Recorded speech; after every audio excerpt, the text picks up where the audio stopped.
Hello hi ನಮಸ್ತೆ. ನಾನು ನಿಮ್ಮ ಸೋಲೋ ಟ್ರಾವೆಲರ್ ಶರತ್ ಮಾತಾಡ್ತಾ ಇದ್ದೀನಿ. ವೀಕ್ಷಕರೇ, ಮೈಸೂರು ಜಿಲ್ಲೆ KR ನಗರ ತಾಲೂಕು ಚುಂಚನಕಟ್ಟೆಯಲ್ಲಿ ಇರುವಂತಹ ಧನುಷ್ಕೋಟಿಗೆ ಇವತ್ತು ನಾನು ಬಂದಿದ್ದೀನಿ.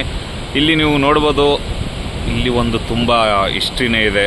ಸೀತೆ ರಾಮ ಲಕ್ಷ್ಮಣ ಬಂದು ಹೋದಂಥ ಈ ಒಂದು ಚುಂಚನಕಟ್ಟೆಗೆ ಹಿಂದೆ ಚುಂಚ ಎಂಬ ಒಬ್ಬ ರಾಕ್ಷಸ ಇದ್ದ. ಅದನ್ನು ಸ್ಟೋರಿ ನಾನು ಹೇಳ್ತೀನಿ. ಅದಕ್ಕಿಂತ ಮುಂಚೆ ಇವತ್ತಿನ ಒಂದು ಸಿಚುವೇಶನಲ್ಲಿ ಏನಿದೆಯೋ, ಚುಂಚನಕಟ್ಟೆನಲ್ಲಿ ಇಷ್ಟೊತ್ತಿಗೆ ನೀರು ತುಂಬ ಹೈಟಿಂದ ಬೀಳಬೇಕಿತ್ತು. ಕಾರಣ ಮಳೆ ಸರಿಯಾಗಿ ಆಗದ ಕಾರಣ ಚುಂಚನಕಟ್ಟೆಯಲ್ಲಿ ಇಷ್ಟೇ ಫಾಲ್ಸ್ ಬರ್ತಾ ಇರೋದು. ಅದನ್ನು ಕೂಡ ನಾನು ವಿಡಿಯೋ ಮಾಡಿ ಹಾಕ್ತಾಯಿದ್ದೀನಿ.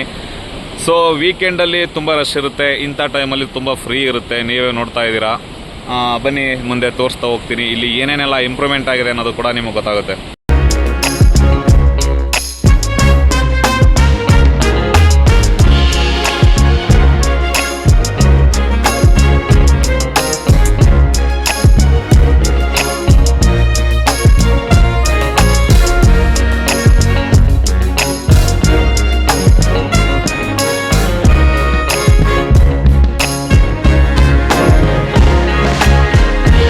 ನಿಮಗೆಲ್ಲ ಇನ್ನೊಂದು ವಿಷಯ ಗೊತ್ತಿರಲಿ, ಜೈ ಜಗದೀಶ್ ಮತ್ತು ಲಕ್ಷ್ಮಿಯವರು ಮತ್ತು ಡಾಕ್ಟರ್ ರಾಜ್ಕುಮಾರ್ ಮತ್ತು ಅನಂತ್ ನಾಗ್ ಅವರು ಇಲ್ಲಿ ತುಂಬ ಚಿತ್ರೀಕರಣ ತೆಗೆದಿದ್ದಾರೆ. ಯಾವುದೋ ಅಂದ್ರೆ ಗಾಳಿ ಮಾತು ಮೂವಿ ನಿಮಗೆಲ್ಲ ಗೊತ್ತೇ ಇರಬೇಕು ಅಂತ ಅನ್ಕೊಳ್ತೀನಿ. ಈಗಿನ ಜನ್ರೇಷನ್ ಅವ್ರಿಗೆ ಅದು ಶೂಟಿಂಗ್ ನಡೆದಿದೆ ಇಲ್ಲಿ.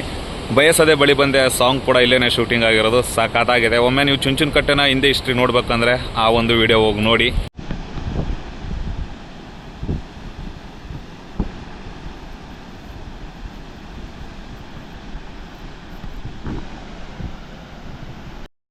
ವೀಕ್ಷಕರೇ, ನಿಮಗೆಲ್ಲ ಗೊತ್ತೇ ಇದೆ, ಚುಂಚನಕಟ್ಟೆ ಪ್ರವಾಸೋದ್ಯಮ ಇಲಾಖೆಗೆ ಸೇರಿರೋದ್ರಿಂದ ತುಂಬ ಅದ್ಭುತವಾಗಿ ಇದನ್ನು ಮಾಡಲ್ಪಟ್ಟಿದೆ. ಸೊ ನೀವು ಇಲ್ಲಿ ಆರಾಮಾಗಿ ಕೂತು ಒಳ್ಳೆ ವ್ಯೂ ಪಾಯಿಂಟ್ ಫಾಲ್ಸ್ ಹತ್ರ ನೋಡ್ಬೋದು. ಹಾಗೆಯೇ ಮನಸ್ಸಿಗೆ ನೆಮ್ಮದಿ ಸಿಗುವಂಥ ಈ ಒಂದು ಚುಂಚನಕಟ್ಟೆ ಪ್ಲೇಸ್ಗೆ ಮೈಸೂರಿಂದ KR ನಗರ ಬಂದು ಚುಂಚನಕಟ್ಟೆ ಎಂಬ ಒಂದು ಗ್ರಾಮದಲ್ಲಿ ಬಲಭಾಗದಲ್ಲಿರುವಂಥ ಶ್ರೀ ಕೋದಂಡರಾಮ ದೇವಸ್ಥಾನಕ್ಕೆ ಬಂದರೆ ಅಲ್ಲೇ ಪಕ್ಕದಲ್ಲೇ ಹರಿಯುವಂತಹ ಈ ಒಂದು ಚುಂಚನಕಟ್ಟೆ ಫಾಲ್ಸ್ನ ನೀವು ನೋಡ್ಬೋದು. ಕಾರಣ ಮಳೆ ಕಡಿಮೆ ಇರೋದಕ್ಕೆ ಇಲ್ಲಿ ಸ್ವಲ್ಪನೇ ನೀರು ಬೀಳ್ತಾ ಇದೆ. ಆದರೆ ಇಲ್ಲಿ ಬೀಳುವಂತಹ ಸೌಂಡು ದೇವಾಲಯದ ಒಳಗೆ ಯಾವುದೇ ಕಾರಣಕ್ಕೂ ಇದು ಕೇಳಲ್ಲ. ಇದು ಇಂದಿನಿಂದ ನಡೆದು ಬಂದಿರುವಂಥ ಸಂಪ್ರದಾಯ.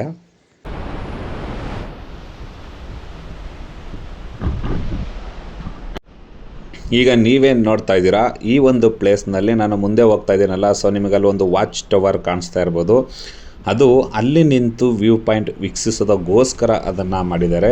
ಏಕೆಂದರೆ ಅಲ್ಲಿ ಫಾಲ್ಸ್ ಅಲ್ಲಿಗೂ ತುಂಬ ಕನೆಕ್ಟ್ ಆಗುತ್ತೆ. ಆ ಒಂದು ಹೈಟಿಂದ ನಿಂತು ನೋಡಿದರೆ ಎಂಟೈರ್ ನೋಡ್ತಾ ಇದ್ದೀರಲ್ಲ, ಈ ಚುಂಚನಕಟ್ಟೆ ಶ್ರೀರಾಮ ದೇವಾಲಯ ಕೂಡ ಕಾಣಿಸುತ್ತೆ. ಮತ್ತು ಅದರ ಬಲಭಾಗದಲ್ಲಿ ಕಾಣಿಸುವಂತಹ ಒಂದು ಫಾಲ್ಸ್ ತುಂಬ ಕಣ್ಣಿಗೆ ರಮಣೀಯ ದೃಶ್ಯವನ್ನು ಉಂಟು ಮಾಡುತ್ತೆ ಅಂತ ನಾನು ಈ ವಿಡಿಯೋದ ಮೂಲಕ ಹೇಳೋಕ್ಕೆ ಇಷ್ಟಪಡ್ತೀನಿ. ಇಲ್ಲಿಂದ ಹರಿದು ಅರ್ಕೇಶ್ವರ ದೇವಾಲಯದಲ್ಲಿ ಬಂದು ಮತ್ತು KRS ಡ್ಯಾಮ್ಗೆ ಸೇರುವಂತಹ ಈ ಒಂದು ಚುಂಚನಕಟ್ಟೆ ಕಾವೇರಿ ನದಿಯು ತುಂಬ ಅದ್ಭುತವಾಗಿದೆ.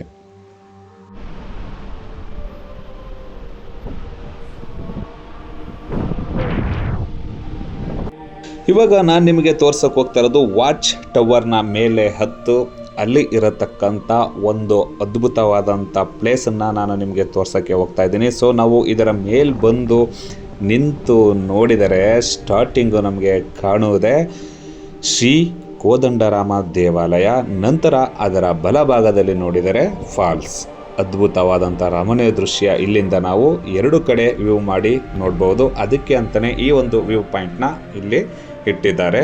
ಸೊ ನಿಮಗೆಲ್ಲ ಗೊತ್ತಾಗ್ತಾ ಇರ್ಬೋದು ಅಂದ್ಕೊಳ್ತೀನಿ.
ಈ ದೇವಾಲಯಕ್ಕೆ ಬರುವವರು ದಯಮಾಡಿ ಎಲ್ಲೆಂದರಲ್ಲಿ ಪ್ಲಾಸ್ಟಿಕ್ ಮತ್ತು ಕವರ್ಗಳನ್ನು ಬಿಸಾಡಬೇಡಿ. ಏನಕ್ಕೆ ಅಂದರೆ ನಮ್ಮ ದೇವಾಲಯ ನಮ್ಮ ಸ್ವಚ್ಛತೆಯನ್ನು ನಾವೇ ಕೂಡ ಕಾಪಾಡ್ಕೋಬೇಕು ಅಂತ ಹೇಳ್ತಾ, ಈಗ ನೀವು ನೋಡ್ತಾ ಇರತಕ್ಕಂಥ ಆಂಜನೇಯ ಸ್ವಾಮಿ ಪ್ರತಿಮೆನ ನೀವು ನೋಡ್ತಾ ಇದ್ದೀರಾ.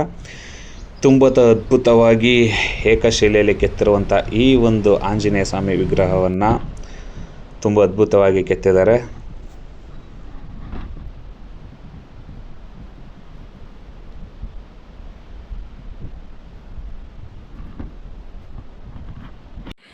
ಸೊ ನಿಮಗೆಲ್ಲ ಗೊತ್ತಿರಲಿ, ಗಾಳಿ ಮಾತು ಮೂವಿ ಶೂಟಿಂಗ್ ಟೈಮಲ್ಲಿ ಬಯಸದೆ ಬಳಿ ಬಂದೆ ಆ ಒಂದು ಸಾಂಗಲ್ಲಿ ಇದೇ ಒಂದು ಪ್ಲೇಸಲ್ಲಿ ಜಯ ಜಗದೀಶ್ ಮತ್ತು ಲಕ್ಷ್ಮಿ ಅವರು ನಟಿಸಿರುವಂಥ ಆ ದೃಶ್ಯ ನಡೆದಿರೋದು ಇದೇ ಪ್ಲೇಸಲ್ಲಿ. ಸೊ ನೋಡ್ತಾ ಇರ್ಬೋದು ನೀವು.